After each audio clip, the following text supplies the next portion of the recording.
तथा कैसे ये सारे के सारे मान जो है आचार्यों ने लिखे हैं, जिसमें 4 प्रकार के भगण हमने देखे थे। इसके बाद से ग्रहों की गति के बारे में हमने चर्चा की थी, ग्रहों की गति के संदर्भ में, कि ग्रहों की 8 प्रकार की गतियां होती हैं। वक्रातिवक्रा, कुटिला, मंदा, मंदतरा समा तथा शीघ्रतरा शीघ्रा ग्रहाणाम अष्टधा गति। इन 8 प्रकार की गतियों को हम जानते हुए फिर आगे बढ़े थे कि इन 8 प्रकार की गतियों का पर्यवसान जो है हम ला करके 5 प्रकार की गतियों में कर सकते हैं। तो इन तमाम बातों पे, और अच्छा, अभी तक हमने जो पढ़ा था वह हम एक आधार बना रहे थे, एक बेस अपना तैयार कर रहे थे, जिसके ऊपर ये ग्रह जो है ग्रह स्पष्टीकरण का जो इमारत है वह इमारत जो है आज हम लोग बनाएंगे। तो सबसे पहली बात, जब पहले दिन भी ये चर्चा आई थी कि सर जब ग्रह स्पष्टीकरण की बात आती है तो मैंने आपसे कहा था कि ग्रह स्पष्टीकरण का मतलब क्या है। ग्रह स्पष्टीकरण का तात्पर्य है कि ग्रह को गणित के द्वारा लाने का मतलब ग्रह स्पष्टीकरण का तात्पर्य है गणित के द्वारा ग्रह को लाना।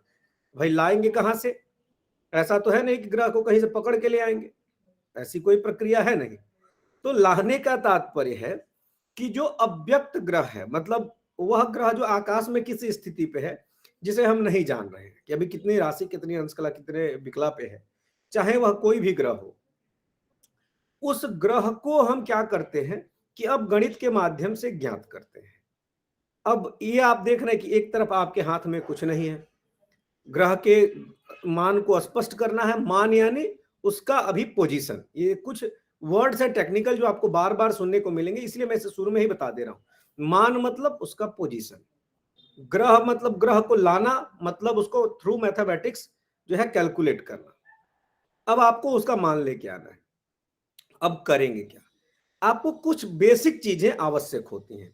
बेसिक चीजों में मैंने आपसे बताया था कि सबसे पहले गोल की आपको आवश्यकता पड़ेगी, और गोल की आवश्यकता भी आपको सामान्य अर्थ में कहेंगे कि गणित के प्रकरण में नहीं पड़ेगा, लेकिन गणित गोल का उपयोग आएगा कहां? जहां भी अब आगे चल के आप जैसे मान लीजिए कि हम लोग देखेंगे भी आगे कि अहरगण जब हम बनाते हैं तो उसमें कई जगह छोटे छोटे शेष हम लोग त्याग देते हैं। अच्छा, ये भी छोड़ दीजिए, आप वर्ष मान जानते हैं कि 300 मैंने एक सौर वर्ष, वर्ष मान कहने का मतलब सौर वर्ष का मान 365 दिन। 365 कौन सा दिन? सावन दिन। तो 365 दिन 15 घटी 30 पल जो है 22.5 विपल है। अब जो यह मान 365 दिन 15 घटी 30 पल 22.5 विपल लेके हम आ रहे हैं, क्या आपको लगता है कि इस प्रत्येक अवयव से जो है आप ग्रह की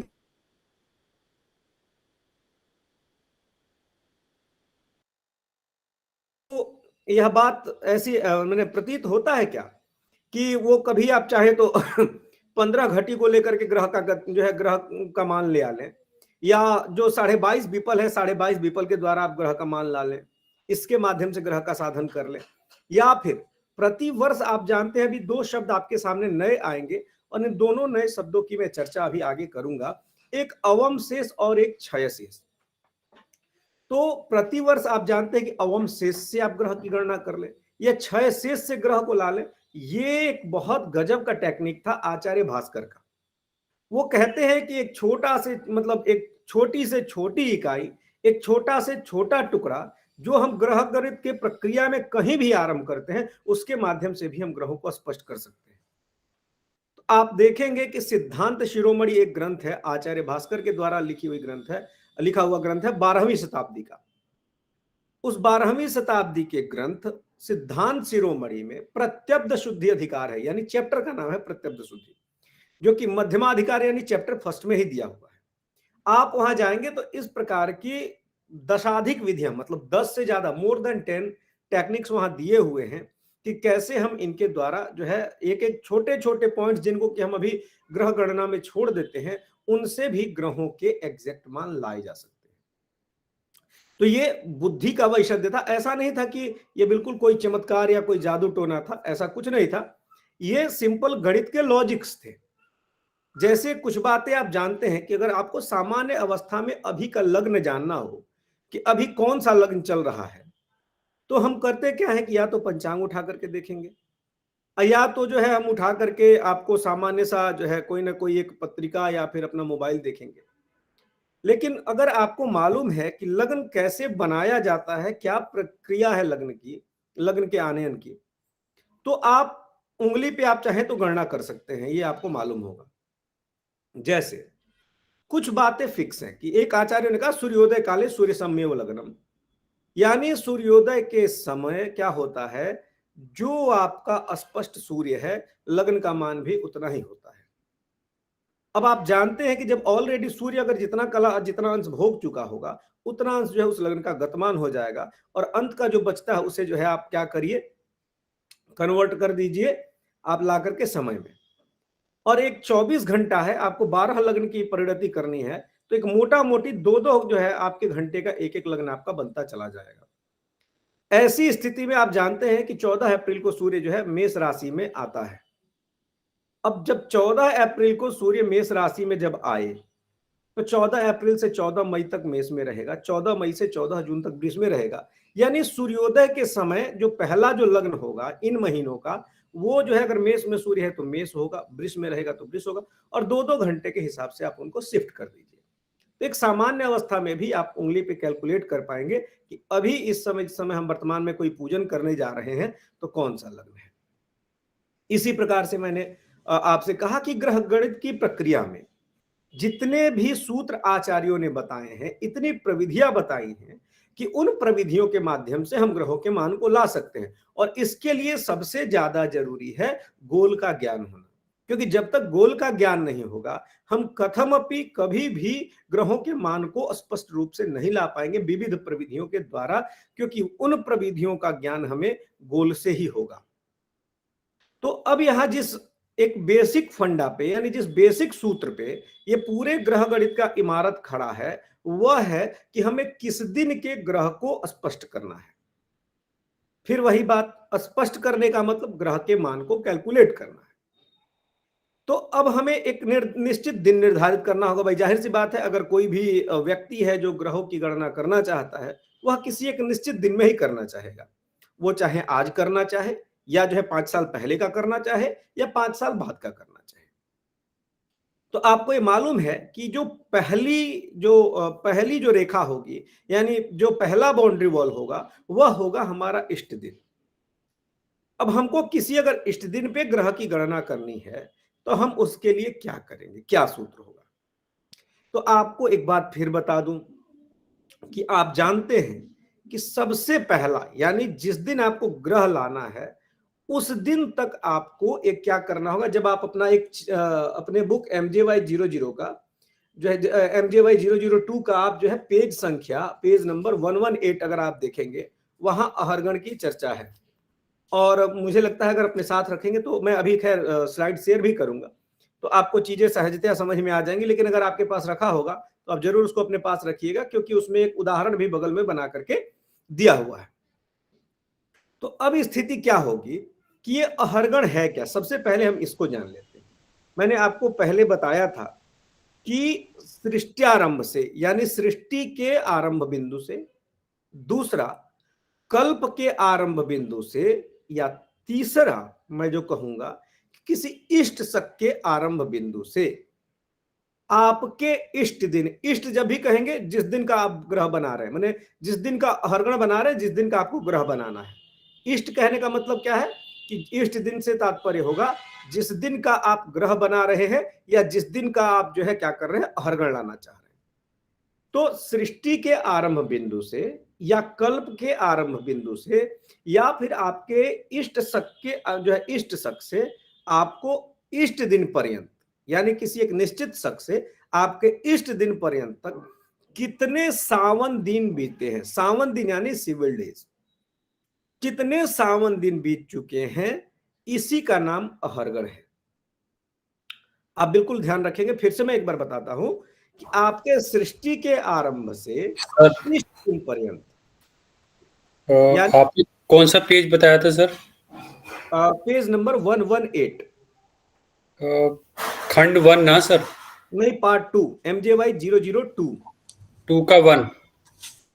हाँ, खंड 1।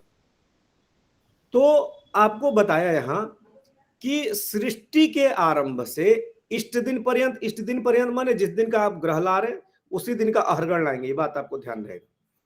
तो सृष्टि के आरंभ से इष्ट दिन पर्यंत, कल्प के आरंभ से इष्ट दिन पर्यंत, या किसी एक निश्चित शक से लेकर के और इष्ट दिन पर्यंत, ये इसके बीच में जितने सावन दिन होंगे वो आपका अहरगण कहा जाएगा। मुझे लगता है अब आपको यहां बात क्लियर हो गया, बात जो है एकदम स्पष्ट हो गई होगी। अब आते हैं एक चीज पे अब चर्चा यहां और मैंने किया था कि इन तीनों से अगर आप गणना करते हैं, मतलब कि सृष्टि के आरंभ से इष्ट दिन पर्यंत अगर ऐसी हम गणना करते हैं तो ऐसी गणना सिद्धांत मत की गणना कही जाती है, जो कि सूर्य सिद्धांत इत्यादि ग्रंथों में बताया गया। दूसरा जो दूसरी विधि है वह है कल्प के आरंभ से इष्ट दिन पर्यंत तक। तो कल्प के आरंभ से इष्ट दिन पर्यंत, अब ये अंतर क्या रहा था आपको बताऊं।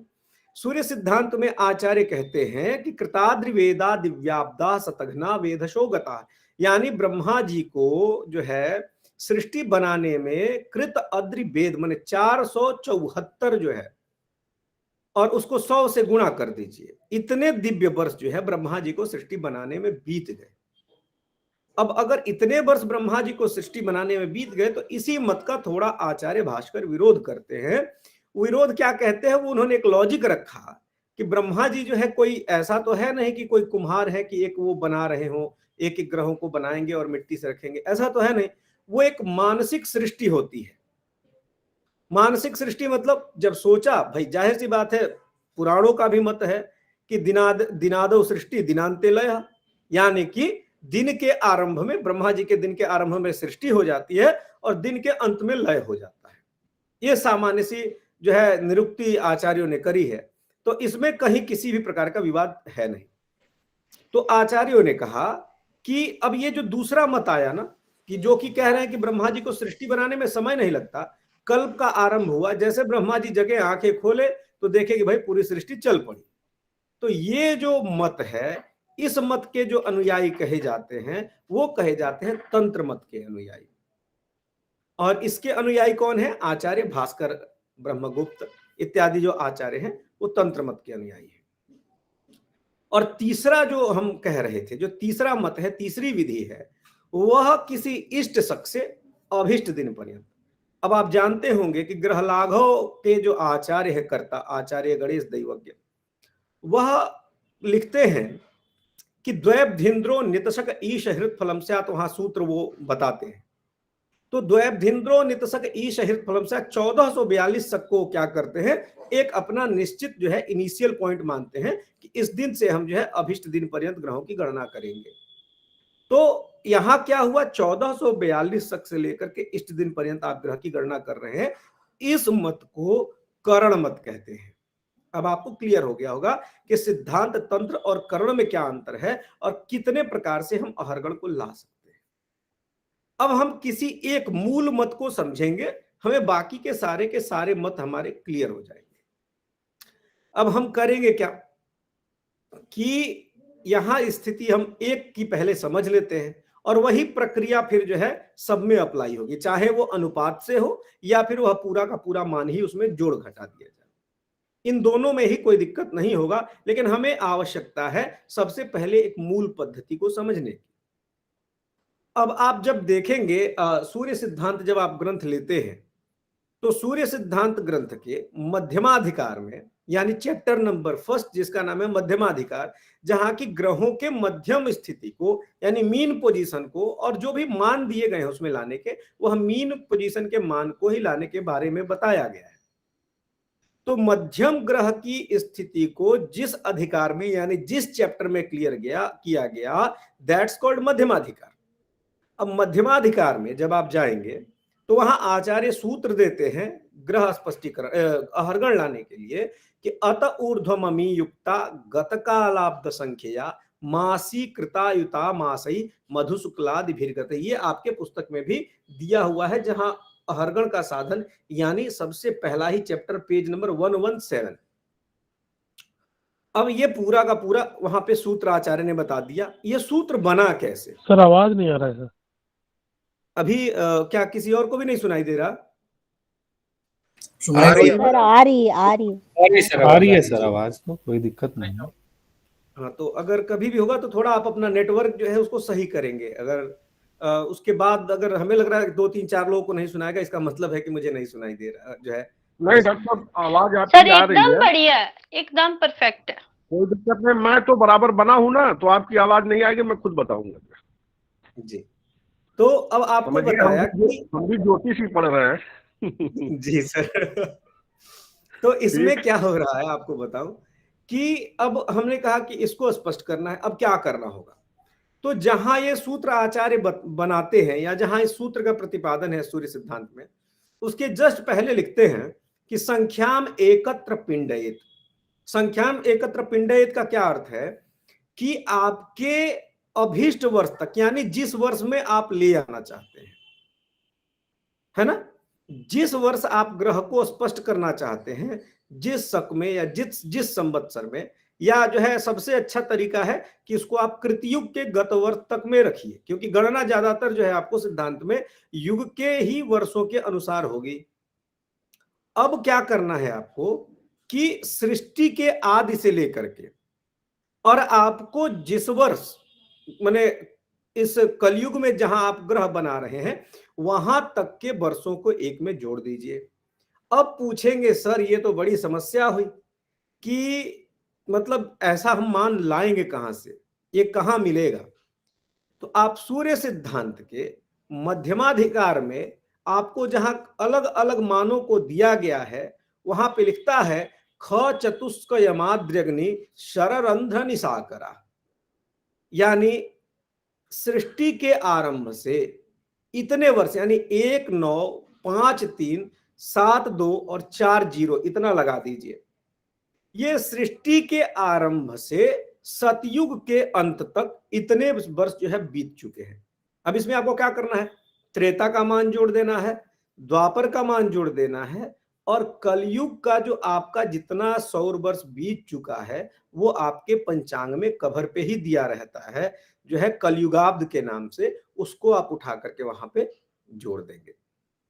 ठीक है, इन सबको जोड़ लिया। सबसे पहला काम यही था, क्या था कि हम सृष्टि के आदि से लेकर के और अभीष्ट वर्ष जहां तक हम ग्रह बनाना चाहते हैं वहां तक के मानों को एक साथ हम जोड़ लेंगे। अब मुझे नहीं लगता है कि अब आपको यहां तक में कोई दिक्कत होगी। अगर आप अपनी पुस्तक को उठाएंगे तो पुस्तक में भी आपके यहाँ पे दिया हुआ है कि द्वापर के अंत तक इतना, और विक्रम संवत जो है 2077 तक 5121 जो है आपको कलयुग के वर्ष बीत चुके हैं। आपके पुस्तक में ही आप देखिए पेज नंबर 119 पे, 118 मैं कह रहा था देखने के लिए, इसी के साथ आपको पेज नंबर 119 भी अगर आप देखेंगे तो ये पूरे के पूरे जो है मान वहां दिए हुए हैं कि सतयुग के अंत तक कितना बीता, फिर उसमें त्रेता का मान जोड़ दिया, द्वापर का मान जोड़ दिया, और संवत 2077 का आपको जो है 5121 जो है सौर वर्ष आपको कलयुग का भी इन्होंने आचार्य ने जोड़ के यहाँ पे रख दिया। गुरुजी ये मान याद रख जी, मान याद रखने पड़ेंगे सब क्या गुरुजी? ये आप कोई ऐसा जरूरी नहीं, आप इसको कहीं लिख के भी रख सकते हैं, ऐसी कोई आवश्यकता नहीं।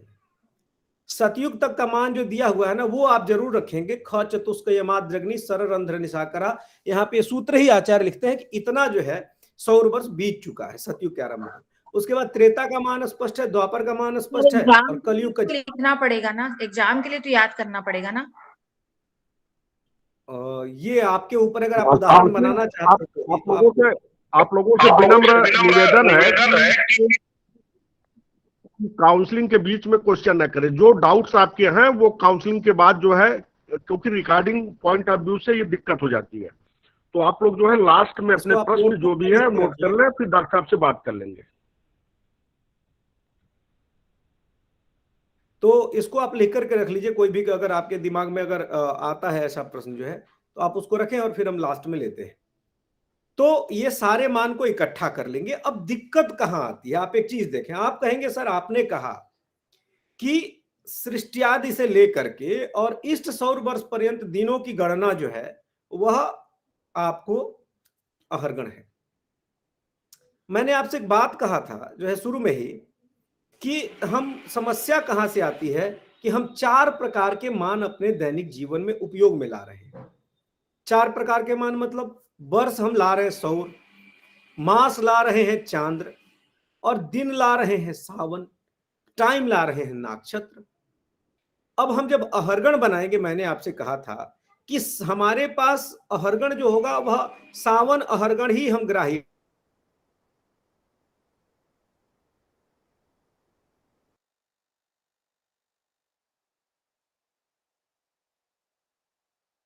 यानी सावन मान का ही ग्रहण जो है हम करेंगे इसमें, जो है अहरगण लाते समय। अब सावन मान को ही क्यों ग्रहण करेंगे, इसके पीछे जो कारण देते हैं आचार्य कि जो सावन मान है वो प्रत्यक्षोपलब्ध है।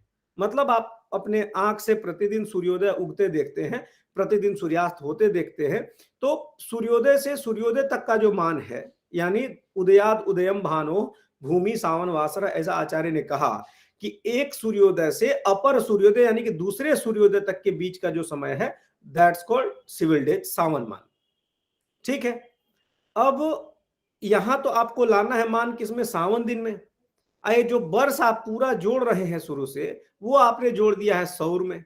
अभी मास जोड़ेंगे तो जोड़ देंगे उसमें चांद। और अब सोचिए सौर से आपको सावन में आना है, यही सौर से सावन में आने की प्रक्रिया थोड़ी टेढ़ी है। अब प्रक्रिया टेढ़ी भी नहीं है, एकदम सहज प्रक्रिया है। इसको कैसे हम लाएंगे हम देखते हैं। सबसे पहले तो देखिए सूत्र क्या कह रहा है। एक बार मैं आपसे एक स्लाइड शेयर करता हूं, फिर इसके बाद से हम लोग उस पर चर्चा एक एक किनारे से आरंभ करेंगे।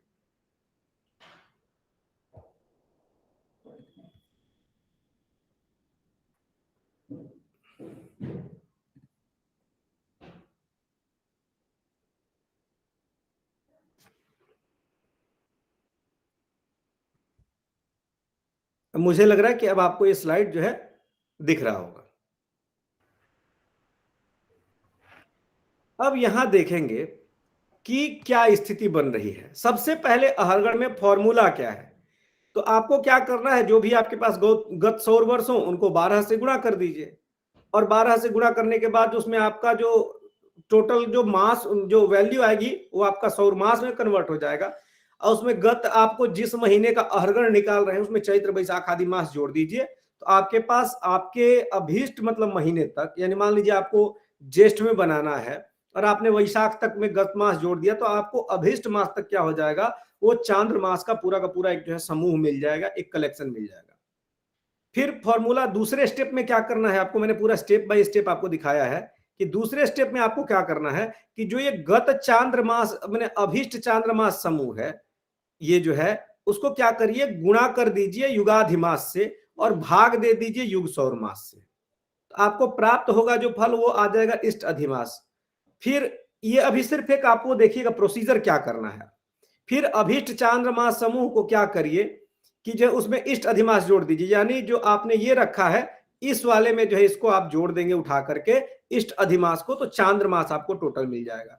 अभी दिमाग में पूरा हौच पौच हो रहा होगा कि सर ये पता नहीं क्या बता रहे हैं, लेकिन प्रक्रिया भी ध्यान में रखिएगा। पूरा हम अभी उपपत्ति पूरी बताएंगे कि ऐसा क्यों कर रहे हैं, क्या है हो रहा है, अभी सिर्फ प्रक्रिया ध्यान में रखिएगा। चौथे स्टेप में हम क्या करेंगे कि अब हमारे पास जो चांद्रमास प्राप्त हो गया ना, उस चांद्रमास को क्या करेंगे 30 से गुणा कर देंगे, और 30 से गुणा करने के बाद से क्या करेंगे उसमें गत जो हमारे पास चांद्र तिथि है उसको जोड़ देंगे, तो हमको यहां पर देखेंगे तो चांद्र अहरगण मिल जाएगा। यानी हमारे पास पूरा का पूरा शुद्ध रूप से जो है चांद्र दिनों का एक कलेक्शन प्राप्त हो जाएगा। लेकिन अब क्या करेंगे कि इस चांद्र अहरगण से तो हमारा कोई मतलब है नहीं, हमको जाना है सावन तक। अब हम चांद्र अहरगण को क्या करेंगे जो है गुणा कर देंगे युग अवम से।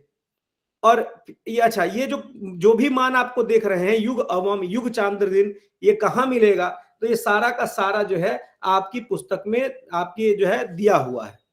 और अगर नहीं हो रेफरेंस बुक अगर आपको देखना हो तो ये आपको सूर्य सिद्धांत के मध्यमाधिकार में देखेंगे, यानी चैप्टर नंबर 1 में, तो वहां दिया हुआ है कि एक युग में कितने सावन दिन होते हैं, एक युग में कितने सौर दिन होंगे, एक युग में कितने अवम होंगे, एक युग में कितने युग चांद्र दिन होंगे। ये पूरा का पूरा जितना युग वाला है ना, ये सारा वैल्यू वहां दिया हुआ है। तो चांद्र अहरगण को हम गुणा करेंगे युग अवम से और युग चांद्र दिन से भाग दे देंगे तो हमको इष्ट अवम मिल जाएगा। और फिर उसमें क्या करेंगे, चांद्र अहरगण से इष्ट अवम को अगर घटा देते हैं तो हमारे पास टोटल प्योर जो है सावन दिन का कलेक्शन यानी कि सावन अहरगण क्लियर हो गया, बन गया। अब आप कहेंगे सर आपने इतनी जल्दी जो है सावन अहरगण बना दिया और अभी तक जो है कुछ बल्ले पड़ा नहीं कि हो क्यों रहा है, ये हम क्या कर रहे हैं, कहां से ये मान आ रहा है।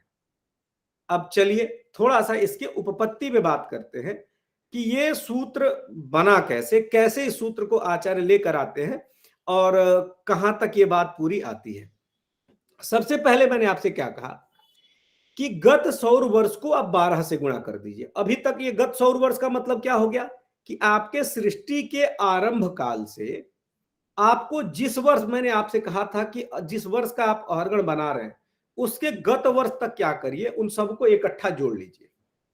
अब जोड़ने के बाद हमको आप जानते हैं कि तिथि तक जोड़ना है, इसीलिए एक बार 12 से गुणा करना, एक बार 30 से गुणा करना, ये पूरी प्रक्रियाएं हमको करनी होंगी। तो अब हम करेंगे क्या कि जो हमारे पास गत सौर वर्ष है ना, हम उसको मास में बनाने के लिए यानी मंथ में कन्वर्ट करने के लिए 12 से गुणा कर देंगे। ठीक है, अब जब 12 से गुणा कर देंगे तो अब हमारे पास जो वैल्यू मिलेगी वो मास में हो गया, यानी गत सौर मास हमारे पास मिल गया टोटल। क्योंकि यहां तक तो कोई घालमेल नहीं था, यहां तक शुद्ध शुद्ध सौर वर्ष था। सौर वर्ष को हमने 12 से गुणा किया तो वो सौर मास में कन्वर्ट हो गया। और उसमें हम क्या कर रहे हैं कि अब इसमें हम चैत्र बैसाख आदि मास को जोड़ देंगे।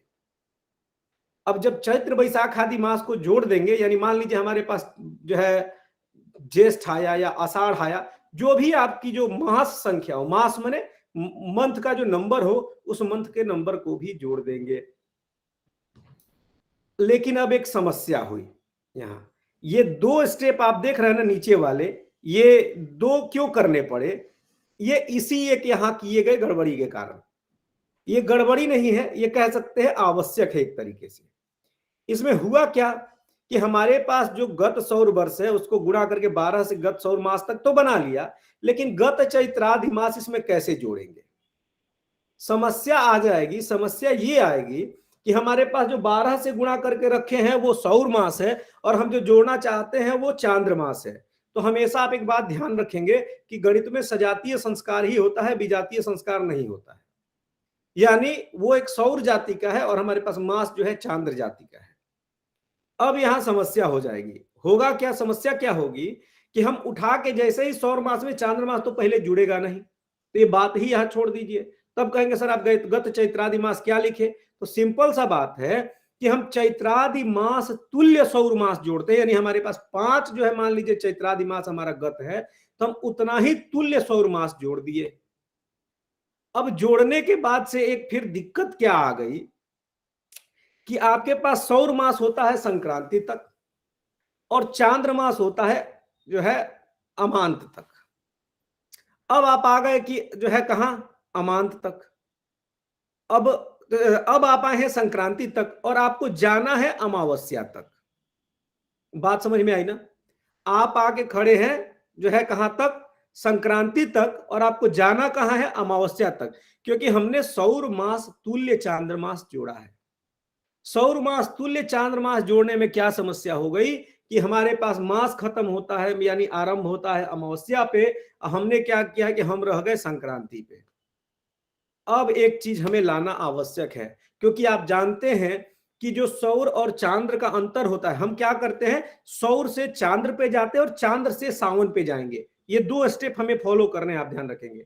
सबसे पहला क्या कि सौर से हम जाएंगे चांद्र पे और चांद्र से जाएंगे सावन पे। ये 2 स्टेप में हमारा अहरगण आना है।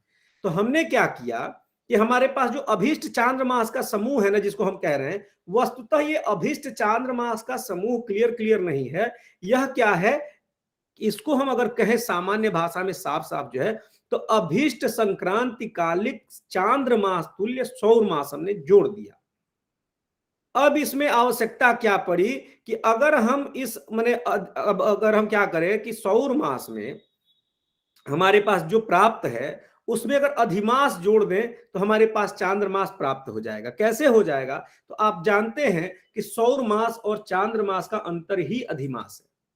कैसे सौर मास चांद्रमास का अंतर अधिमास है भाई, तो आप एक बात जानते हैं कि जो सौर वर्ष है वह कितने दिन का होता है, जो है 365 दिन का, मतलब 365 सावन दिनों का एक सौर मास है, एक सौर वर्ष है। और एक चांद्र वर्ष कितने का होता है, 354 दिन का। दोनों के बीच का जो अंतर आता है 365 और 354 का, ये होता है 11 दिन का। और यही आपको अधिमास शेष होता है ना प्रति वर्ष, इसीलिए तो तीसरे वर्ष जा करके आपको अधिमास पड़ता है। यानी प्रति वर्ष अगर 11 दिन इकट्ठा हो रहा है तो वह तीसरे वर्ष जा करके अधिमास पड़ेगा। इसीलिए यहां पे क्या किए कि जो सौर मास और चांद्र मास का अंतर अधिमास है, अगर हम इसको प्राप्त कर लें और सौर मास में जोड़ देंगे तो हम चांद्र मास तक चले जाएंगे। इसी प्रक्रिया को लाने के लिए आचार्य क्या कहते हैं कि एक काम करिए, एक त्रैराशिक अनुपात कर लीजिए, रूल ऑफ 3 में आ जाइए।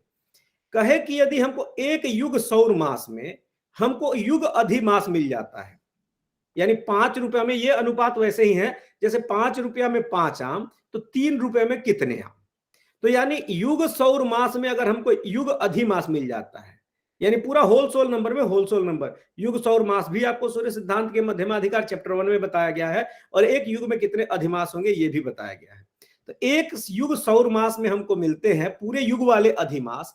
तो हमारे पास जितना जो है सौर मास का एक समूह है, जिसको हम इस नाम से दे रहे गत चांद्रमास समूह, ये मैंने आपके समझने के लिए दिया था कि ये जो हमारे पास जो गत चांद्रमास समूह, यानी गत हमारे पास जो सौर मासों की एक संख्या है, उसमें क्या मिलेगा, तो हमारे पास जितने सौर मास थे उतने तुल्य जो है आपको अधिमास मिल जाएगा।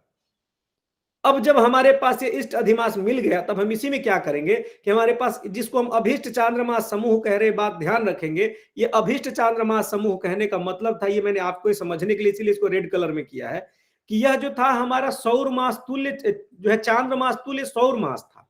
तो इस चांद्रमास तुल्य सौर मास में हम जब इष्ट अधिमास जोड़ देंगे तो हमारे पास ये चांद्रमास प्राप्त हो जाएगा। यानी कि आपके अभिष्ट वर्ष तक, माने जिस महीने का आप अहरगण बना रहे हैं वहां तक आपके पास में प्योर जो है आपके पास, आप कह सकते हैं कि ये लूनर मंथ यहाँ पे जो है जो चांद्रमास है वो प्राप्त हो जाते हैं। लेकिन अब हम अभी चांद्र तक आए हैं और जाना हमको कहां है, सावन अहरगण तक। अब क्या होगा, एक समस्या आएगी कि आप जानते हैं कि चांद्र और सावन के बीच में अंतर क्या रहता है। यानी जैसे हम यहां देख रहे थे कि सौर और चांद्र का अंतर जो है आपको अधिमास के रूप में प्राप्त हो रहा था, अधिशेष के रूप में प्राप्त हो रहा था। इसी प्रकार से जो आपका चांद्रमास यानी जो चांद्रमान है और सावन मान है, इन दोनों के बीच में एक रहता है जिसका नाम है तिथि क्षय, या उसी को अवम कहते हैं। यानी तिथ्यंत और सूर्योदय के बीच में, यानी तिथि का जहां अंत हो और सूर्योदय के बीच में क्या रहेगा, अवम रहेगा। अब क्या करेंगे, जैसे ही मान लीजिए हमारे पास, अब एक चीज आपको थोड़ा सा एक स्टेप ले चलते हैं, फिर इस अवम का कॉन्सेप्ट आपको बताते हैं। यहां जब हमारे पास चांद्रमास प्राप्त हो गया, इस चांद्रमास को हम क्या कर रहे हैं, 30 से गुणा कर रहे हैं। क्यों कर रहे हैं भाई, क्योंकि हमको अभी इष्ट तिथि हमने जोड़ी ही नहीं है, इष्ट तिथि को भी जोड़ना है। तो हम यहां क्या करेंगे कि चांद्रमास को गुणा किया 30 से, और गत हमारे पास जो, क्योंकि ये सारी की सारी तिथियात्मक हो गई, अब इसी चांद जो है इसमें गत चांद्र तिथि हमने उठा करके जोड़ दिया। क्लियर है। एक काम करते हैं, गत सौर वर्ष, यहां हम एक थोड़ा सा इसको बदल देते हैं, अभिष्ट है ना, चांद्रमास तुल्य सौर मास लिख देते हैं, तो आपको सीधा सीधा समझ में आ जाएगा।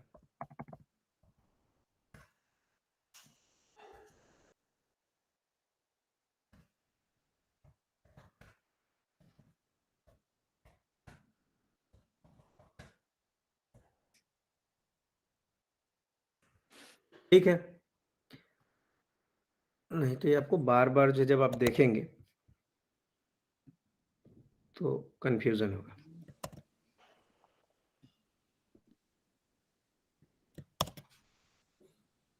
तो अब हम क्या कर रहे हैं कि हमारे पास जो गत चांद्रमास गुणे 30 हमने किया है, इसको तिथि बनाने के लिए किया है, और इसमें हमने गत चांद्र तिथियां जोड़ दी, तो अब हमारे पास चांद्र अहरगण मिल गया। चांद्र अहरगण मिल गया मतलब हमारे पास टोटल जिस दिन यानी जिस तिथि को हम अहरगण बना रहे हैं उस तिथि तक का प्योर एकदम जो है आपको लूनर वैल्यू इस प्रक्रिया में यहां तक प्राप्त हो गई। अब क्या करेंगे भाई, अब मैंने आपसे कहा कि अब हमारे पास जो मिला तो चांद्र अहरगण है, जिस तिथि को आप अहरगण बना रहे हैं अब आपको तो लाना था सावन अहरगण और आप चले गए तिथ्यंत तक, यानी आपको कहां जाना था? सूर्योदय पे, लेकिन आपकी गाड़ी चली कहां गई? तिथि के अंत तक। अब जब तिथि के अंत तक चले गए तो अब हमको करना क्या होगा कि जो सूर्योदय और तिथि के अंत तक के बीच का जो मान होगा वो इसमें से घसका लेंगे, तो आप पुनः जो है सूर्योदय पे वापस हो जाएंगे। आपको ये बात समझ में आ रही होगी कि हमने जैसे ही क्या किया कि ईस्ट चांद्र मास हमारे जो थे उसको 30 से गुणा किया तो तिथ्यात्मक हो गए टोटल, और उसमें हमने जो है चांद्र तिथियां उठा के जोड़ दी हमको जिस दिन तक का अहरगण बनाना था। समस्या ये आ गई कि अब हमारे पास अहरगण मिल तो गया, लेकिन ये चांद्र अहरगण मिला, और ये चांद्र अहरगण हुआ कहां तक का? तो भाई साहब हम तो चले गए जो है सीधे तिथि के अंत तक, और हमको रुकना कहां था? हमको क्योंकि अहरगण सूर्योदय तक ही लेना है, क्योंकि सूर्योदय से सूर्योदय सावन दिन है। तो अब हम आगे जो चले गए हैं, अब वो हम क्या करेंगे, जो हमारे पास चांद्र अहरगण था, इस चांद्र अहरगण में से तिथि के अंत और सूर्योदय के जो बीच वाला भाग, यानी जिसको हम अवम कह रहे हैं, उसको अगर निकाल देंगे तो हम सीधे जो है सावन वाले दिन पे चले आएंगे। उसको कैसे ले आएंगे? तो उसके लिए भी आचार्य ने एक अनुपात यहां पे कहा कि भाई चांद्र अहर, मान लीजिए कि युग चांद्र दिन में, ठीक है ना, युग चांद्र दिन में आपको मिलता है युग अवम, यानी एक युग में जितने चांद्र दिन बताए गए हैं उतने में अगर आपको एक महायुग का यदि अवम मिल जाता है तो आपके पास जो चांद्र अहरगण यानी कि जो इष्ट चांद्र दिन है इनमें क्या मिलेगा, इसमें आप क्या फाइंड आउट करेंगे? तो आपको मिल जाएगा इष्ट अवम, यानी उतने चांद्र तिथियों में अवम की मात्रा कितनी इकट्ठी हुई। और अब क्या करेंगे, इस चांद्र अहरगण में से जब अवम को हम निकाल देंगे तो हम चले आएंगे सूर्योदय काल पे, और दैट्स कॉल्ड सावन अहरगण। हमको सावन अहरगण यानी कि हमारे पास total collection of civil days है ना, जो है हमको मिल जाएगा यहां पे। और वो भी कहां से? तो हमको सृष्टि के आरंभ से इष्ट दिन पर्यंत सावन दिनों का समूह मिल जाएगा। हमको इतनी लंबी प्रक्रिया क्यों करनी पड़ी भाई? इतनी लंबी प्रक्रिया इसलिए करनी पड़ी कि हमने वर्ष जो लिए थे वो हमने लिए थे सौर में, हमारे पास जो मास थे वो थे चांद्र में, और हमें आना था सावन पे। तो हम सौर से वही किए चांद्र पे आए, और चांद्र से सावन पे आए, और इन दोनों की प्रक्रिया को करने के लिए हमारे पास बीच में हमने 2 रूल ऑफ 3 का इस्तेमाल किया है, यानी कि बीच में 2 त्रैराशिक अनुपात किए हैं, और यहां तक जाकर के हमारा सावन अहरगण स्पष्ट हो जाता है। अब एक दूसरी प्रक्रिया जो भास्कराचार्य कहते हैं, वो जैसे हमने क्या किया है आपने देखा होगा कि यहां पे जो आपके पास एक गत सौर वर्ष गुणे 12 कर रहे हैं और प्लस सौर मास हो गया प्लस गत चैत्रादि मास जोड़ दिया आपने, तो एक प्रश्न यहां आ सकता है कि प्रश्न यह होगा कि सर हम यहीं पे इसको 30 से गुणा करके तिथ्यात्मक क्यों न बना लें? भाई जाहिर सी बात है कि अगर हमने 12 से गुणा करके जो है अगर हम उसको मासात्मक बना लेते हैं तो उसी मासात्मक मान को 30 से गुणा करके हम तिथ्यात्मक भी बना लेते हैं, यहां कोई ऐसी आपत्ति नहीं पड़ेगी। और हम जहां युग सौर मास से अनुपात कर रहे हैं वहां युग सौर दिन में जो है युगाधिमास मिल जाएगा, तो इष्ट सौर दिन में क्या मिलेगा? तो इष्टाधिमास वहां भी हमको मिल ही जाएगा, एक ही अनुपात में, कोई दिक्कत नहीं होगी। और ये प्रक्रिया भी भास्कराचार्य जी ने बताई है। लेकिन क्या है कि वैसी स्थिति में भी आपको इन दोनों ही स्टेप को फॉलो करना होगा। तो सूर्य सिद्धांत क्या करता है कि सबसे पहले वो मासात्मक बना करके अधिमास का आनयन करके वहां मास वाली समस्या को पहले ही सॉर्ट आउट कर देता है, और वैसे फिर उसके बाद से तिथि में जोड़ करके और तिथ्यात्मक की जो समस्या वो लाके यहां समाप्त करता है। लेकिन सिद्धांत शिरोमणि में भास्कराचार्य जी क्या करते हैं कि वो पहले ही तिथि में कन्वर्ट कर लेते हैं। वो कहते हैं हम 2 बार ऐसा खिचड़ी क्यों करेंगे, हम पहले ही बार में सीधे तिथि में कन्वर्ट करके, और पूरी प्रक्रिया वो सेम आचार्य भास्कर भी फॉलो करते हैं। और ऐसा क्यों कर रहे हैं, क्यों 2 बार यहाँ पे भास्कराचार्य जी मैंने इसका उपपत्ति भी बताया, लॉजिक भी बताया कि आखिर ये क्यों ऐसी प्रक्रियाएं करनी पड़ रही हैं, इस पूरे के पूरे फार्मूले को बनाने का क्या औचित्य था, किस प्रकार से बनाया गया। अच्छा एक चीज आपको और बताऊं, एक रूल ऑफ 3 से भी आपका एक अहरगण आ जाएगा, ये आपके इस पुस्तक में नहीं है, एक सिंपल सा लॉजिक है, लेकिन यह लॉजिक हमेशा सही नहीं होगा। ये कब सही होगा? जब वर्षांत में आपको अहरगण ले आना हो। आप जानते हैं कि वर्षांत में आपके पास जो है टोटल केवल गत सौर वर्ष होंगे, ठीक है ना। अब जब गत सौर वर्ष होंगे, उन गत सौर वर्षों को क्या करिए, एक अनुपात में आप ले आइए कि यदि युग सौर वर्ष में युग सावन दिन यानी एक महायुगीय सौर वर्ष में एक महायुगीय सावन दिन मिलते हैं, तो इष्ट सौर वर्ष में कितना मिलेगा, तो इष्ट आपको सावन दिन मिल जाएंगे, और that's called civil collection of civil days और अहरगण, वो आपका सिंपल अहरगण हो जाएगा। लेकिन ये तभी संभव है जब आप सिर्फ वर्षांत का अहरगण लेंगे, और ऐसे अहरगण की कोई आवश्यकता बहुत ज्यादा पड़ती नहीं है, इसीलिए हमको इस प्रोसीजर को फॉलो करना होता है। मुझे लगता है अब यहां तक आपको बात क्लियर हो गई कि ये अहरगण क्या है, ये अहरगण जो है ला के हम करने वाले क्या हैं। अब इस अहरगण का मुख्य प्रयोजन क्या है, इस अहरगण का जो मेन पर्पज है और मेन मोटिव है वो है हमारे ग्रह स्पष्टीकरण को करना। अब ग्रह स्पष्टीकरण कैसे होगा, कैसे हम जो ग्रहों के मान ले आएंगे, अब हम उसकी तरफ आगे बढ़ते हैं। जो ग्रह स्पष्टीकरण की प्रक्रिया है, आप देखेंगे मैंने आपसे जब चर्चा की थी तो एक बात कहा था कि सबसे पहले हम मध्यम ग्रह ले आते हैं, ठीक है ना। क्या हमने आपसे कहा कि मध्यम ग्रह ले आते हैं, यानी ग्रह का मीन पोजीशन ले आएंगे और उसी मध्यम ग्रह में संस्कार करते हैं। संस्कार करते हैं इन द सेंस उसी मध्यम ग्रह में कुछ अंतर देंगे, यानी मध्यम ग्रह को क्या करेंगे, जब मध्यम ग्रह प्राप्त हो जाएगा उसी में कुछ फल, यानी फल जोड़ने का मतलब है कि जो कुछ हमारे रिजल्ट्स जनरेट होंगे उस रिजल्ट्स को उसमें ऐड करेंगे या घटाएंगे। अब जब हम संस्कार करते हैं तो वही मध्यम ग्रह जाकर के स्पष्ट ग्रह में कन्वर्ट होता है, यानी उसी में फ्रैक्शन देते देते देते देते हम उसको स्पष्ट ग्रह तक, यानी उसका जो हम उसकी जो विजिबिलिटी है वो हम आकाश में देख पाते हैं। लेकिन इन सबके लिए जरूरी था सबसे पहले अहरगण, और इसी अहरगण के माध्यम से मध्यम ग्रह का साधन होना है, इसीलिए हम इस जो है अहरगण को लेकर के आए। अब हम इससे करेंगे क्या, मध्यम ग्रह कैसे बनाएंगे, इसके लिए मैं आपको बताता हूं। आप जानते हैं कि मध्यमाधिकार में यानी चैप्टर नंबर 1 सूर्य सिद्धांत है ना, अहरगण साधन के बाद से ग्रहों के आनयन की प्रक्रिया यानी मध्यम ग्रह को लाने की जो विधि है उसको आचार्य ने दिया हुआ है। उसको ले कैसे आएंगे, तो देखिए यहां पे एक श्लोक है कि यथा स्वभगणाभ्यस्तो दिन राशि कुवासरैः विभाजितो मध्यगत्य भगणादिर ग्रहो भवेत्। जैसे कहे क्या कि आप एक काम कर सकते हैं, ग्रह को ले आना है तो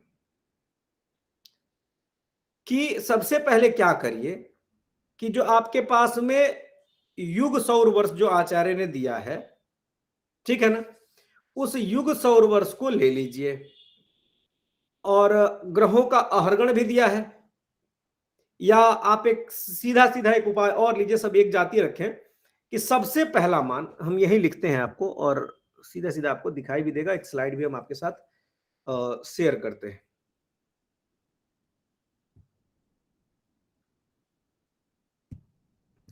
अब हमको करना क्या है, ये सीखते चलते हैं और कैसे हम उस ग्रह को ले आएंगे। ये आपके सामने हमने एक स्लाइड शेयर किया, इसमें करना क्या है आपको ये देखते जाए। सबसे पहले तो आप जानते हैं कि अभी हमने क्या किया यहाँ पे कि देखा कि सबसे पहले ग्रहों का युगीय भगण जो है आचार्य ने बताया है ना, कि एक महायुग में किस ग्रह का जो है कौन सा भगण होगा, कितने भगण होंगे, और इसको गुणा कर दीजिए किससे, अहरगण से, ठीक है ना। इससे गुणा करना है आपको, जो है अहरगण से गुणा कर दीजिए। एक सिंपल सा एक फॉर्मूला है, और इस फॉर्मूले को फिर बना कैसे रहे हैं हम इसे बताएंगे फिर आपको। और इसको भाग किससे दे देना है, युग सावन दिन से, ठीक है ना, किसमें, युग सावन दिन से। अब भाई ऐसा है कि जब युग सावन दिन से आप भाग दे देंगे तो आपको क्या मिलेगा, ये सिंपल सा फॉर्मूला रहा कि अगर मध्यम ग्रह की स्थिति को आपको ले आनी है तो ऐसे में आप क्या करेंगे कि सीधा आप जो है युग भगण यानी जिस भी ग्रह को आपको कैलकुलेट करना है, जिस भी ग्रह का पोजीशन आपको लेके आना है, उसको क्या करिए कि उसको गुणा कर दीजिए आप अहरगण से, और भाग आपको किससे दे देना है, युग सावन दिन से।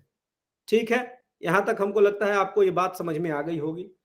अब ये कंडीशन क्या हो रहा है, आपको क्या मिल जाएगा? आचार्य यहां पहले ही श्लोक में कह रहे हैं कि मध्यम ग्रह आपको प्राप्त मिल जाएगा। क्या मिलेगा? मध्यम ग्रह, ठीक है ना। लेकिन ये मध्यम ग्रह आपको, आप कहेंगे, आपके दिमाग में सबसे पहला जो प्रश्न होगा वो यह होगा कि सर ये मध्यम ग्रह मतलब एक ही बार में मिल गया क्या? यहाँ पे राशि अंश कला विकला मिलेगा या क्या मिलेगा? कुछ समझ में तो आया नहीं। तो अब इसकी जो वास्तविक प्रक्रिया है हम उस पर चलेंगे, उसके पहले थोड़ा सा हम आपको इसकी उपपत्ति बता दें, इसके पीछे का लॉजिक बता दें। यहां भी आचार्य ने क्या किया है ना कि एक सिंपल रूल ऑफ 3 अप्लाई किया है। मैंने आपसे कहा था कि जब मैंने पढ़ाना शुरू किया तो भास्कराचार्य जी एक बात कहते हैं कि अस्ति त्रैराशिकम पाटी बीजम च विमलामति किम ज्ञातम सुबुद्धि नाम अतो मंदार्थम उच्यते। कहते हैं क्या भाई कि जो त्रैराशिक है ना वही पाटी गणित है। पाटी गणित मतलब भाई अर्थमेटिक। अर्थमेटिक में अगर आप देखेंगे ग्रह स्पष्टीकरण की पूरी प्रक्रिया में तो आप क्या करेंगे, ज्यादातर रूल ऑफ 3 पे जो है यहां काम कर ले जाएंगे। तो आचार्य कहते हैं कि अस्ति त्रैराशिकम पाटी और बीजम च विमलामति, और बोलते हैं कि बीज गणित क्या है, अलजेब्रा क्या है, तो कहते हैं विमलामति। अगर सुंदर साफ सुथरी बुद्धि है तो वही जो है आपको बीज गणित है। और किमक ज्ञातम सुबुद्धि ना, अगर जो अच्छे बुद्धि वाले हैं, जिनकी बुद्धि एकदम निर्मल है और क्लीन है, उनके लिए क्या अज्ञात है, तो कहे भाई साहब ये ग्रंथ आप किसके लिए बता रहे हैं? तो कहे अतो मंदार्थम उच्यते, कि भाई जिनके पास जो औसत बुद्धि है हम उनके लिए इस ग्रंथ को बता रहे हैं। तो अब यहां क्या करेंगे, कैसे रूल ऑफ 3 अप्लाई किया आप देखिए, एकदम सिंपल सा, फिर वही फंडा कि अगर आपको युग सावन दिन में यानी 15, 77, 91, 78, 28 जो है आपको सावन दिन में अगर आपको मान लीजिए सूर्य का भगड़ जो है 43,20,000 प्राप्त होता है तो आपको इष्ट अहरगण में कितना, यानी आपको अपने जो आपने अहरगण दिया है उस अहरगण में कितना प्राप्त होगा। आप चाहें तो इसका एक खूब अच्छा कैलकुलेशन के लिए आप एक्सेल सीट में जो है बना भी सकते हैं। इसके लिए एक फार्मूला, एक प्रोग्राम बहुत इजीली बन जाता है ना। हमारे यहाँ क्लास में भी कई बच्चों ने इसको बना करके रखा है। तो इन फॉर्मूलाज को आप चाहें तो एज पर योर रिक्वायरमेंट आप उसको कन्वर्ट कर सकते हैं एक्सेल सीट के प्रोग्राम में, बहुत इजीली हो जाएगा ये, और फिर आपको कैलकुलेशन में भी बहुत आसानी हो जाएगी। तो एक अनुपात किया कि युग सावन दिन में अगर मान लीजिए मिलता है क्या आपको, युग भगण, यानी एक पूरे महायुग में दिया कि इतने सावन दिन है और ग्रह का भगण भी बता दिया कि इतना इसका भगण होगा। तो एक युग में यानी युग सावन दिन में आपको मिलता है युग भगण, तो अहरगण में क्या, अहरगण मतलब इष्ट सावन दिन में कितना, तो आपको ग्रह का इष्ट भगण मिल जाएगा।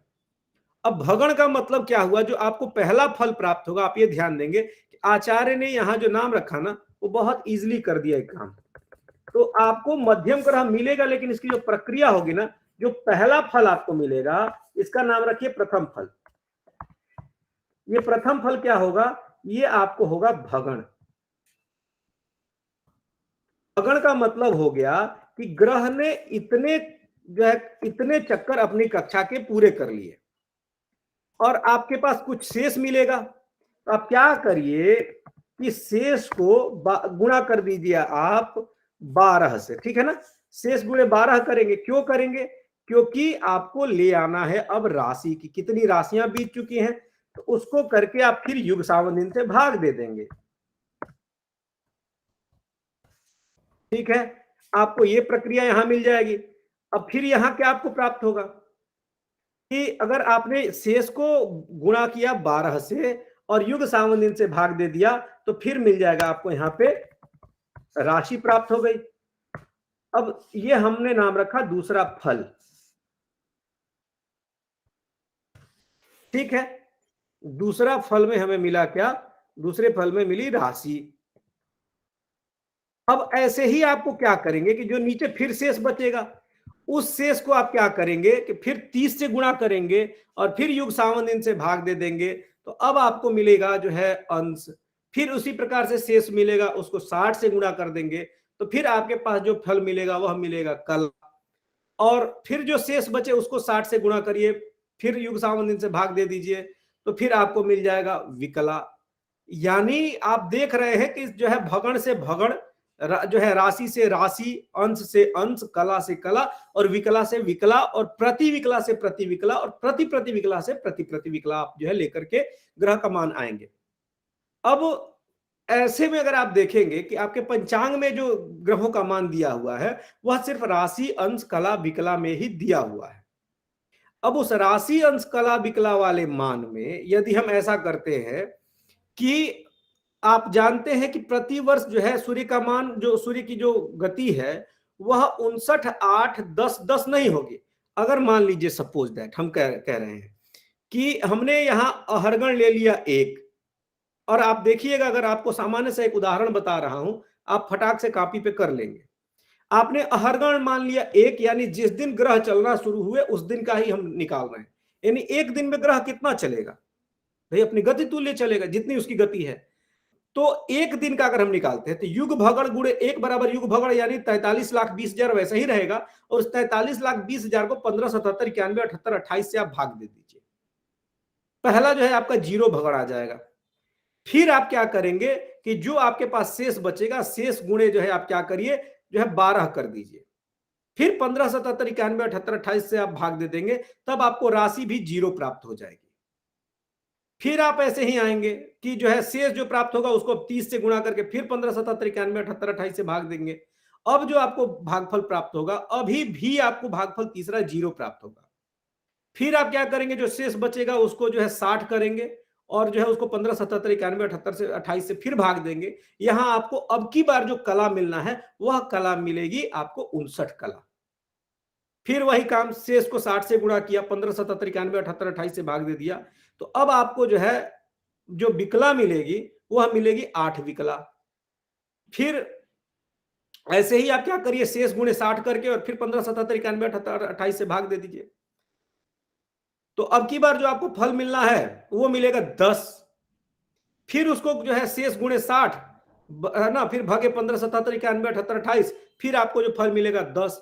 फल क्या मिला, सूर्य की गति एक दिन की आपकी कितनी आ रही है, 59, 8, 10, 10, यानी 59 कला, 8 विकला, 10 प्रति विकला, 10 प्रति विकला आपको जाकर के यहां फल प्राप्त होगा, जो कि सूर्य की गति होगी। और आप देखेंगे कि ये बिल्कुल एक दिन में आपको इतना ही आना है, यानी एक दिन में सूर्य आपका कितना चलना है, गति तुल्य चलना है। तो ये थी प्रक्रिया मध्यम ग्रह को ले आने की। तो अब आप अपने किताब के जो है पेज नंबर को जब खोलेंगे, जहां अहरगण दिया हुआ है, तो आप अहरगण को उठा करके, यानी कि इकाई नंबर 1, इस इकाई 1 को, यानी पेज नंबर 118 अगर आप देखेंगे और 119, तो इसमें अहरगण की प्रक्रिया बहुत अच्छे तरीके से एक उदाहरण के द्वारा समझाया हुआ है। आप इसको जरूर कॉपी पर उठा करके लगाएंगे, आपको अच्छा लगेगा। अगर आपको जैसे ये पूछते हैं ना कि सर क्या ये एग्जाम में भगड़ याद करने होंगे, तो एग्जाम्स में देखिए आपको जो मेनली होता है ना, वो फार्मूला आपको कितना क्लियर है। फार्मूला अगर क्लियर है, उपपत्ति अगर आप लिख देते हैं, दूसरे नंबर पे है कि अगर आप कोई उदाहरण अगर आपको दिमाग में, मैंने जैसे आपसे कहा था कि 43,20,000 अगर आपको एक भगड़ याद हो कि भाई एक महायुग में 43,20,000 वर्ष होते हैं, तो 43,20,000 आपको भगड़ ही सूर्य का है, और जो भगड़ सूर्य का है वही भगड़ जो है आपको बुध का है, वही भगड़ जो है आपके शुक्र का है। तो ये आप देखेंगे कि एक अगर आप याद रखते हैं, और क्योंकि अब आपको जब आपने एमए के पाठ्यक्रम में अगर आपने एडमिशन लिया है, तो हमें अपना विकास एमए के लेवल तक करना भी होगा। ये हमारी जिम्मेदारी है, क्योंकि हम अब हायर एजुकेशन में हैं और हमें छोटी छोटी समस्याओं को धीरे धीरे अपने साथ से समाप्त करना होगा। और वो समाप्त कैसे होंगे, जब हम अध्ययन करेंगे। क्योंकि जब आप एमए में एडमिशन लेते हैं तो ये आपकी एक बड़ी जिम्मेदारी हो जाती है कि उस स्तर तक के तथ्यों को समझना। ये जो पुस्तकें लिखी गई हैं ये बहुत अच्छी लिखी गई हैं, और इनको हद तक एक सरल भाषा में ले आया गया है। नहीं तो कई बार मुझे देखा, जैसे कि कई बार बच्चे कहते भी हैं आप लोग कि सर ऐसा है कि इसकी भाषा बड़ी कठिन है। तो मैंने आपसे एक दिन एक चर्चा की थी, बहुत छोटी सी चर्चा थी, कि आप लोग बिल्कुल भाषा को देख करके इसलिए न घबराया करें कि कभी भी पुस्तक का मतलब, जो अपने यहाँ देखेंगे ना, रीडिंग टेक्स्ट जब हम लोग करते थे, जब टेक्स्ट को रीड करते हैं, उसका मतलब सिर्फ इतना नहीं होता है कि हमें वो तथ्य ही समझ में आए। एक पुस्तक अगर आप इंग्लिश का अंग्रेजी का नॉवेल जब आप पढ़ते हैं कोई भी, तो हम कह रहे हैं कि एक स्टोरी पढ़ रहे हैं, स्टोरी में क्या यही मतलब था कि हमको कहानी तो वो कोई भी पढ़ के सारांश सुना दे? नहीं। एक जब आप पुस्तक पढ़ रहे होते हैं, उससे कई तरह के विकास होते हैं। एक तो सबसे पहली बात आपकी धारणात्मिका शक्ति, कितनी चीजों को आप दिमाग में रख पा रहे हैं, उस स्टोरी में कितने मतलब जो है लोग हैं, कितने पात्र हैं, क्या क्या चीजें उसमें चल रही हैं, वो आप एक बार दिमाग से कैच करते हैं और उनको चाहते हैं कि हमको उनको यथाक्रम सिस्टमैटिक वे में दिमाग में रखें। भाई दिमाग भी एक अलमारी है, तो जब दिमाग एक अलमारी है तो उसमें चीजों को रखने का एक क्रम होता है जो पुस्तकों के अध्ययन से बनता है। ये तो पहला लाभ हुआ। दूसरा लाभ उसका क्या है, आपके भाषा का विकास होता है। आप कहेंगे सर भाषा मेरी समृद्ध कैसे होगी, कैसे हम अच्छी हिंदी बोल पाएंगे? तो किसी भी भाषा को बोलने के लिए आवश्यक है आपको कि आप पहले उसके लिटरेचर को पढ़ें। कुछ नहीं होता है तो अच्छी किताबों को पढ़ेंगे, उसमें आप देखेंगे जिन शब्दों का प्रयोग किया गया है वो शब्द बड़े सुंदर होते हैं, तो फिर आप उनको भी एक बार अपने यहाँ प्रयोग में ले आते हैं, तो दूसरी बात हुई कि आपकी भाषा समृद्ध हुई। तीसरे नंबर पे तथ्यों का ज्ञान होता है। तो केवल एक पुस्तक को पढ़ने से हमारा जो है तथ्य दिमाग ये नहीं होता है कि भाई ठीक है, जैसे कई बार कहते हैं बच्चे सर हमको याद करना पड़ेगा, हम कैसे समझ पाएंगे, हम चीजें समझ के रख लेंगे दिमाग में। अगर मान लीजिए आपको अंग्रेजी में अगर ABCD नहीं रटे होते तो क्या आप आज मैंने इन शब्दों को लिख पाते? भाई जिस जो है हम कहते हैं कि अगर घर बनाना है तो कुछ चीजें तो पिलर्स ऐसी होंगी जो जमीन में हिलानी पड़ेंगी, ये हवा में घर बनाएंगे। तो ये कहने की बातें होती हैं कि हमको समझ के सर जो है याद हो जाता है, समझ के आप जो है हो सकता है कि कुछ क्षण तक दिमाग में रख लेंगे, लेकिन जो छंद इसीलिए बनाए गए कि वो कभी आपको भूलेंगे ही नहीं। तो ज्यादातर प्रयास करिए कि पुस्तक को बार बार पढ़िए। मैंने आपसे कहा था कि एक सामान्य जो कहानियां होती हैं वो भी आपको एक बार में पूरी नहीं समझ में आती। आप कभी अनसीन पैसेज आप पढ़िएगा, जो हम लोग UGC नेट के एग्जाम में जो बच्चे लिख के आते हैं, कंप्रीहेंशन जो है वो होती हैं कहानियां, लेकिन वो भी एक बार में हम पूरी नहीं लिख पाते। तो जहां सिर्फ कहानियां हैं, स्टोरीज हैं, नरेशंस हैं, जब वो एक बार में नहीं हो पा रही हैं तो इन किताबों को जहां की फैक्चुअल मैथमेटिक्स है, आप देखेंगे कि कैसे कैसे आचार्य लॉजिक लगा करके और कैसे फार्मूलाज को फाइंड आउट कर रहे हैं, वो बिल्कुल एक बार में और बिल्कुल सिंपल वे में हो जाए, ये थोड़ा कठिन है। मैं हर बार आपको बहुत सहजतया उसको समझाने की कोशिश करता हूं, क्योंकि मैं जानता हूं कि बच्चों को कहाँ समस्याएं होती है। मैं पर डे अपने यहाँ यूनिवर्सिटी में भी इस बात को फील करता हूं कि जो बच्चे नए आते हैं उनको कैसे दिक्कतें होती हैं। तो मैं जानता हूं कि आप विभिन्न संवर्गों से जुड़े हुए हैं, आपको कहाँ कहाँ दिक्कतें होंगी, लेकिन घबराना नहीं। हमने आपसे कहा था कि किताब भी मित्रों की ही तरह है। जब पहली दिन हो सकता है इनसे पहले दिन चर्चा नहीं होगी, लेकिन 2-4 दिन इनके साथ बैठेंगे तो ये भी आपका नाम पूछेंगे, और 10-12 दिन अगर कंटिन्यू 1 महीने तक अगर आप साथ बैठते हैं तो आप में इसमें वार्तालाप शुरू हो जाएगा। तो आप वैसे ही एक बार पुस्तकों को पढ़िए, एक बार उसको उलट फेर करके देखिए कि क्या है, अहरगण क्या है, भगण क्या है। अगर आपको फिर भी नहीं समझ में आता है तो इसके लिए काउंसलिंग क्लासेस हैं कि आप अपने चीजों को पूछ सकते हैं। हमें डरना नहीं है कि सर जो है मेरी प्रतिष्ठा चली जाएगी, क्योंकि आप जानते हैं कि जब आप एक विद्यार्थी होके जाते हैं तो आप ये मान सम्मान प्रतिष्ठा सारी चीजें घर अलमारी में बंद कर दीजिए। क्योंकि ऐसे में क्या होता है, आपको एक बार क्वेश्चन पूछते हैं तो एक बार में बेइज्जती होती है, लेकिन नहीं समझेंगे तो लंबी बेइज्जती होगी। तो इसीलिए चीजों को समझिए, बार बार पढ़िए, क्योंकि ये अहरगढ़ बिल्कुल प्रक्रिया एक बार में नहीं लगेगी। उसको लगाने के लिए आपको 2-4 बार एग्जाम्पल लगाइए, अलग अलग एग्जाम्पल्स लगाइए। फिर अगर कोई दिक्कत होती है फिर भी मैं काउंसलिंग क्लास में आता हूँ, आप क्वेश्चन नोट करके रखिए और नोट करके रखने के बाद से आप हमसे पूछ सकते हैं। अब हम आते हैं आपके प्रश्न सत्र पे कि आज हमने जो आपको अहरगण और मध्यम ग्रह बताए हैं, अब इसमें क्या समस्याएं हैं आपको। अब डॉक्टर साहब ने आज की काउंसलिंग मैसेज कंप्लीट कर दी है। प्रश्न आपके 2-4 जरूर लेंगे और डाउट्स भी हम लोग क्लियर बाद में भी करेंगे। सर नमस्कार। सर नमस्कार, मेरा नाम पवन कुमार है सर। हमने दिल्ली में अपने रीजनल सेंटर से किताबों के बारे में पता किया था, लेकिन उन्होंने ये बताया कि हमने डिस्पैच कर दी है और वो आपको फरवरी मध्य तक मिल पाएंगी। हमने उनसे कहा कि हमें पोस्ट ऑफिस का वो दे दीजिए, बारकोड दे दीजिए, हम वहां से कलेक्ट कर लेंगे जहां भी रास्ते में होंगी, लेकिन उन्होंने वो देने से अभी मना कर दिया। आज जो सर समझा रहे थे वो काफी कुछ समझ में आ गया, लेकिन पृष्ठ संख्या और उसके हिसाब से अगर वो होता तो ज्यादा स्पष्ट होता। बस इतना ही कहना है सर। आपका कहना बिल्कुल जायज है। और आप दिल्ली रीजनल सेंटर पर स्वयं गए थे या टेलीफोन से बात किया था आपने? सर व्यक्तिगत रूप से गए थे। हमने उनसे कहा कि आप डिस्पैच नंबर का बारकोड दे दीजिए पोस्ट ऑफिस वाला, वो रास्ते में जहां भी होंगी हम उस पोस्ट ऑफिस से कलेक्ट कर लेंगे नेट पर देखकर, लेकिन उन्होंने कहा कि नहीं, वो आपको सर वहाँ आप ऑफिस वहाँ में ही मिले थे किससे जहाँ मिले? पर जो डिस्पैच ऑफिस देखिए, है वहां आप से लोगों से सुन लीजिए, आप लोग ध्यान रखिए एक बात का, बिल्कुल संकोच मत किया करिए। यदि आपकी समस्या नीचे स्तर पर, वो नीचे स्तर पर आ गए, तो हर रीजनल सेंटर में 3 असिस्टेंट रीजनल डायरेक्टर और डायरेक्टर होते हैं। तो आप असिस्टेंट रीजनल डायरेक्टर जो स्टडी मटेरियल का इंचार्ज होता है, जैसे मैं यहाँ पर रीजनल सेंटर वाराणसी का इंचार्ज स्टडी मटेरियल का मैं हूँ। जब कोई समस्या आती है तो लोग मेरे पास, मतलब कि अगर कोई हमारे नीचे का व्यक्ति उनको संतुष्ट नहीं कर पाता तो वो मुझसे मिलते हैं, तो मैं निदान करता हूं। तो आप वहीं नीचे से ही चले आए, क्योंकि हमें, अगर हमने डिस्पैच किया है तो वो भी दिल्ली में आप रहते हैं, दिल्ली में ही रहते हैं ना? हाँ सर, गाजियाबाद में, दिल्ली के नजदीकी दिल्ली है। हाँ, तो अब इतना समय तो नहीं लगना चाहिए कि दिल्ली से किताब जो है गाजियाबाद जाने में फरवरी मध्य हो जाएगा।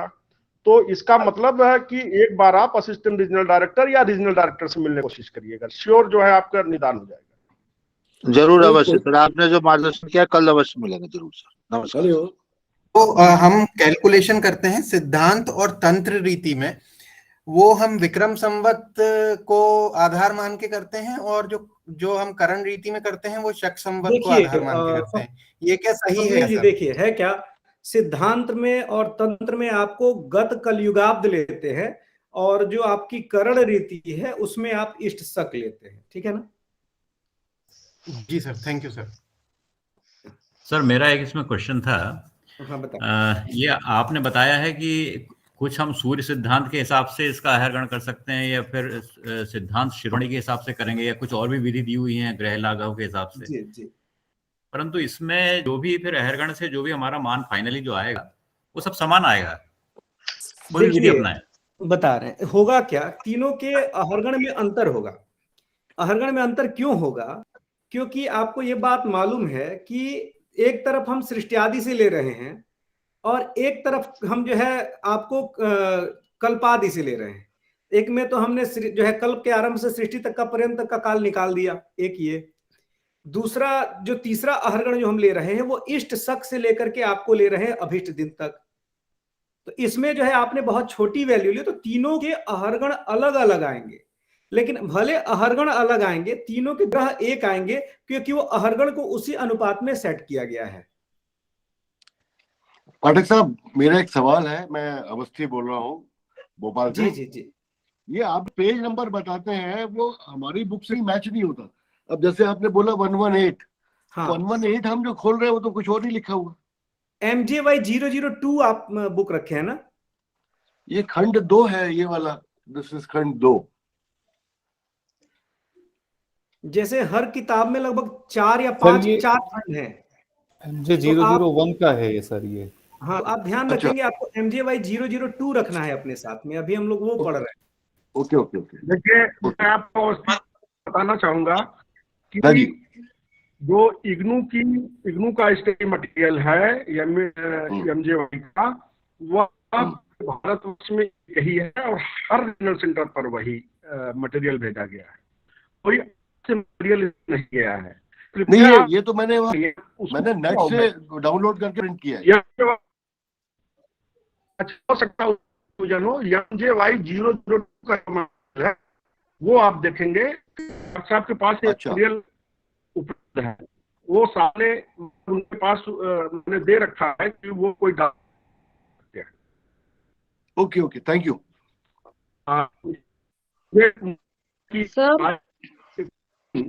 सर 121 पेज पे मेरे को एक समझ में नहीं आया एग्जांपल। 120 डॉक्टर 121 पे एक एग्जांपल समझ में नहीं आया है जी। एक सेकेंड मैं निकाल लूं। इसमें 1950 लिखा है और प्लस हो रहा है 7, और ऊपर लिखा है 44/7। तो उसे कैसे निकालेंगे? किसको आप देख रही हैं? वही 121 पेज पे है, 1950 है, चक्र ऊपर लिखा है, और /7 = 19/7। अच्छा ठीक, देखिए इसकी जो प्रक्रिया है करण ग्रंथ की, आपको बताऊं, कर्ण ग्रंथ की थोड़ी प्रक्रिया जो है आप देखेंगे भिन्न है।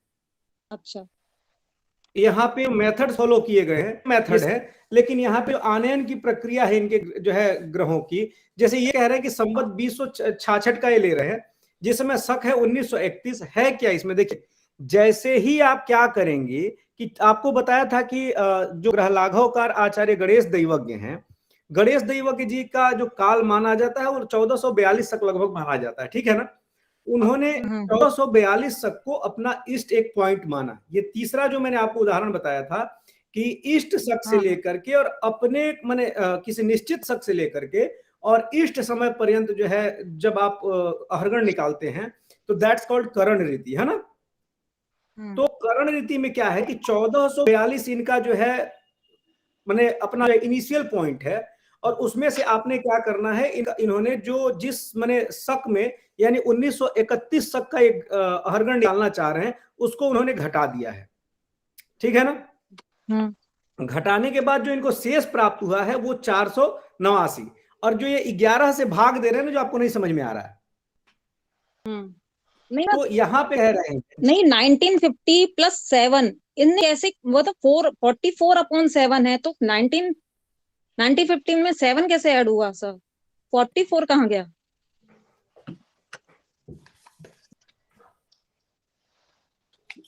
एक तो ये पूरी प्रक्रिया भी यहाँ स्पष्ट नहीं हो रही, इसको नेक्स्ट क्लास में हम आपसे लेते हैं, है ना। Okay sir. इसको मैं एक एग्जांपल आपके सामने ही ला करके दिखा दूंगा तो आपको इजीली वो समझ में आ जाएगा। Okay sir, thank you sir. प्रक्रिया को वैसे देख लीजिएगा। मुझे लगता है कि सर इसी पेज में एक क्वेश्चन और है सर, जस्ट आप थोड़ा सा ऊपर देखेंगे, जब इन्होंने इसको कन्वर्ट किया है अधिमास में जी, तो इन्होंने लिखा हुआ है चक्र इंटू मल्टीप्लाइड बाय 2+10। इसका क्या उत्पत्ति है? ये आपको बता रहे, ये देखिए 2 से गुणा करके एक 10 ग्रंथ है ग्रह लाघव आचार्य गणेश दैवज्ञ की, है ना। तो ग्रह लाघव आप एक बार उस पे भी इंटरनेट आर्काइव पे भी है, आप उठा करके एक बार उसको देख लेंगे। नहीं होगा तो नेक्स्ट क्लास में मैं इसकी पूरी उपपत्ति आपको समझा दूंगा कि ये पूरा फॉर्मूला क्यों ऐसा जनरेट हो रहा है, ठीक है ना, क्योंकि ये थोड़ा टाइम एक्चुअली मैंने देखा, मुझे समझ में आया, अगली क्लास में आपसे रिक्वेस्ट करूंगा, मुझे समझ आया नहीं, ग्रह लाघव ने पढ़ा परंतु चक्र इंटू 2% ये वाला इससे समझ नहीं आया मुझे। तो नेक्स्ट क्लास में मैं इसको एग्जांपल सहित और फॉर्मूले के लॉजिक सहित मैं आपको बता दूंगा, कोई दिक्कत नहीं। सर मैं आज की काउंसलिंग यहीं पर समाप्त हो जाती है जी। नहीं प्लीज मैम, काउंसलिंग के रूल फॉलो करें, क्योंकि डॉक्टर साहब ने कहा कि नेक्स्ट काउंसलिंग में आपके डाउट्स के जो डाउट्स हैं पहले उसको ही हम क्लियर करा देंगे, उसके बाद फिर नेक्स्ट काउंसलिंग शुरू होगी। तो नेक्स्ट काउंसलिंग जो भी है कल नहीं परसों, तो उसमें आप अपने डाउट्स पहले ही रखिएगा, जो आज डाउट्स आपके हैं डॉक्टर साहब करेंगे। तो आप लोग को ढेर सारी शुभकामनाएं आज के लिए, और डॉक्टर साहब आपका बहुत बहुत धन्यवाद। प्रणाम सर, बहुत बहुत धन्यवाद। धन्यवाद सर, आपने हमारे सबके डाउट्स क्लियर किए। Thank you so much sir. Thank you sir. Thank you sir.